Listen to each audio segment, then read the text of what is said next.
ఈరోజు తూర్పుగోదావరి జిల్లా Rajanagaram police station పరిధిలో కొంతమూరు వద్ద ఈరోజు ఉదయం 10 గంటలకి వెహికల్ చెకింగ్ చేస్తున్న క్రమంలో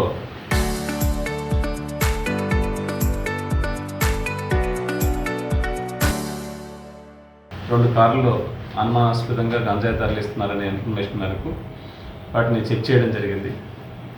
వీటిలో రెవెన్యూ సిబ్బందితో కూడా చెక్ చేయడం జరిగింది.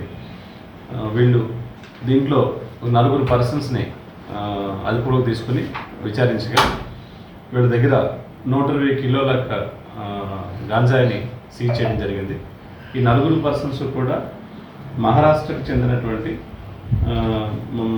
ముంబై బేస్డ్ థానే డిస్టిక్ ముంబై చెందిన వాళ్ళు. వీళ్ళు 4 10 రోజుల క్రితం రాజమండ్రి పరిసర ప్రాంతాలకు వచ్చి ఏజెన్సీలో ఉన్నటువంటి నగేష్ అనే అతనితో పరిచయం పెంచుకొని అతని ద్వారా ఈరోజు రాత్రి గోకవరం దగ్గర అవుట్స్కట్స్లో గాంజాయిని ఈ కారులోకి 120 కిలోల గాంజాయిని మార్పిడి చేసుకుని ఈరోజు వస్తూ మా దగ్గర పట్టుబడడం జరిగింది.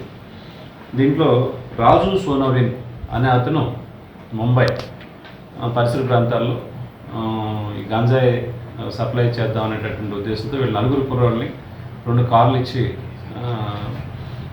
పురమాయించడం జరిగింది. వీళ్ళ యొక్క ఇన్ఫర్మేషన్ మేరకు రాజు సోనోవిన్ కూడా మేము ముద్దాయిగా పెట్టడం జరుగుతుంది.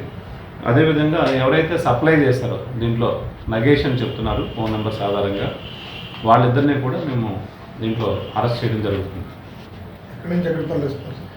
గంజాయి ఈ ఏజెన్సీ నుంచి గోకవరం వచ్చి ఇక్కడి నుంచి ముంబై తరలిస్తున్నారు.